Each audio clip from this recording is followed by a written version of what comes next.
12월 10일 금요일 매일 성경 아침 묵상입니다. 오늘의 본문은 사사기 20장 1절에서 7절입니다. 개인의 보복을 위한 연합이라는 제목으로 말씀을 묵상하겠습니다.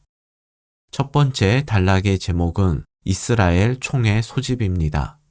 1절과 2절을 보겠습니다. 이에 모든 이스라엘 자손이 단에서부터 브엘사바까지와 길르앗 땅에서 나와서 그 회중이 일제히 미스바에서 여호와 앞에 모였으니 온 백성의 어른 곧 이스라엘 모든 지파의 어른들은 하나님 백성의 총회에 섰고 칼을 빼는 보병은 40만 명이었으며 단은 가나안의 최북단 지역이고 브엘세바는 최남단 지역입니다.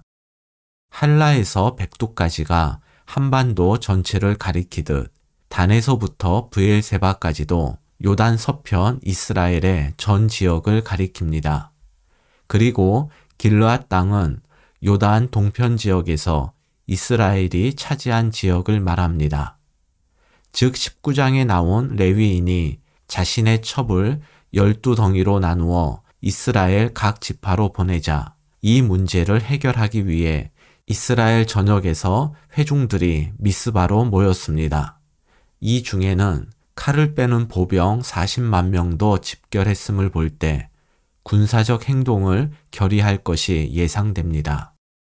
1절에서 일제히로 번역된 히브리어는 한 사람처럼 이란 뜻으로 이스라엘의 하나된 모습을 강조하고 있습니다.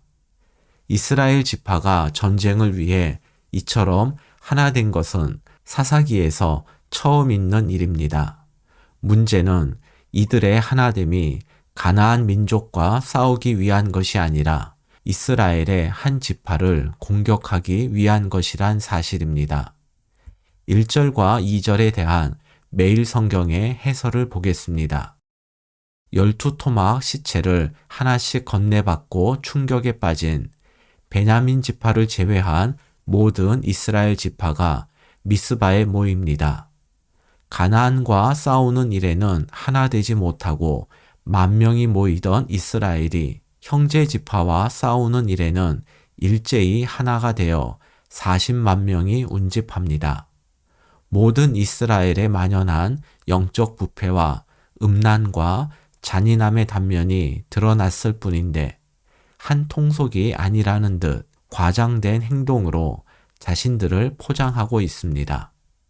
들춰진 타인의 허물을 손가락질하여 내 죄는 용케 감추어졌다고 안도하는 모습이 우리에게도 있지 않습니까? 이스라엘 모든 지파가 모였다고 했는데 정확하게 말하면 베냐민 지파는 모이지 않았습니다. 3절을 보면 베냐민 지파는 이스라엘 자손들이 미스바에 모인 것을 전에 들었다고 나옵니다.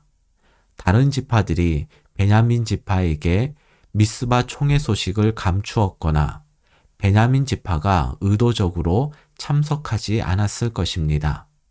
어떤 이유에서건 간에 미스바 총회에 베냐민 지파가 참석하지 않은 것은 베냐민 지파와 나머지 이스라엘 지파 간 갈등이 심각할 것을 암시합니다. 두 번째 단락의 제목은 레위인이 말하는 사건의 전말입니다. 3절 하반절입니다. 이스라엘 자손이 이르되 이 악한 일이 어떻게 일어났는지 우리에게 말하라. 미스바에 모인 이스라엘 백성들은 제일 먼저 상황 파악에 나섭니다. 그들은 이 악한 일, 즉 사람의 시체를 토막내서 보내는 끔찍한 일이 일어난 경위를 레위인에게 묻습니다. 4절과 5절입니다. 레위 사람, 곧 죽임을 당한 여인의 남편이 대답하여 이르되 내가 내 첩과 더불어 베냐민에 속한 기브아에 유숙하러 갔더니 기브아 사람들이 나를 치러 일어나서 밤에 내가 묵고 있던 집을 애워싸고 나를 죽이려 하고 내 첩을 욕보여 그를 죽게 한지라. 레위인이 전하는 사건의 전말은 큰 틀에서는 맞지만 자세히 보면 자신에게 불리한 정보는 숨기고 자신이 당한 일은 과장하고 있습니다. 5절에서 레위인은 기브와 사람들이 자신을 치러 왔다고 했는데 레위인을 위협한 사람은 기브와 사람들이 아니라 기브와의 불량배들이었습니다. 하지만 레위인은 자기가 기브와 전체로부터 어려움을 겪은 것처럼 과장했는데 이것은 기브와 사람 전체에 대한 이스라엘의 적대감을 부추기려는 의도로 보입니다.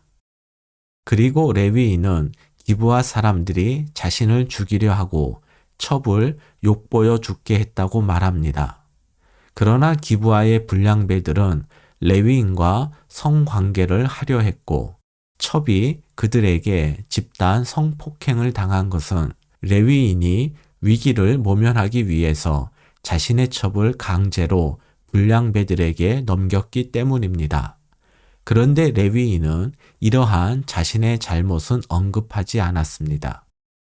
또한 레위인은 정신을 잃은 첩의 상태, 곧 그녀의 생사 여부를 확인하지 않은 채 그냥 집으로 데려온 것은 말하지 않고 기브와 사람들이 첩을 죽게 했다고 말함으로써 첩의 죽음에 대한 책임을 전부 기브와 사람들에게로 돌립니다. 전후 사정을 모르는 이스라엘은 베냐민 지파가 동족 여인을 집단 성폭행하고 죽였다는 레위인의 말에 베냐민 지파에 대한 분노가 커졌을 것입니다. 6절입니다. 내가 내 첩의 시체를 거두어 쪼개서 이스라엘 기업의 온 땅에 보냈나니 이는 그들이 이스라엘 중에서 음행과 망령된 일을 행하였기 때문이라. 레위인은 자신이 첩을 조각내서 이스라엘 각 지파에 보낸 일이 사람들 눈에 망령되게 보이지 않도록 칼로 첩을 12덩이로 나누었다는 표현은 사용하지 않은 채 자신이 한 일은 기브와 사람들의 음행과 망령된 일을 폭로하기 위함이라고 포장합니다. 이처럼 레위인은 기브와 사람 전체, 더 나아가 베냐민 지파 전체가 범죄 집단처럼 인식되도록 자신에게 불리한 내용은 말하지 않고 상대방의 잘못은 과장해서 설명했습니다. 7절입니다. 이스라엘 자손들아 너희가 다 여기 있은즉 너희의 의견과 방책을 낼지니라 하니라. 증언을 마친 레위인은 이스라엘 자손들에게 속히 의견과 방책을 내라고 요구합니다. 본래 재판 판결에 관한 율법의 규정은 신명기 19장 15절에 나오듯 한 증인만으로는 판결을 확정할 수 없고 반드시 두세 증인의 증언을 듣고 판결해야 합니다.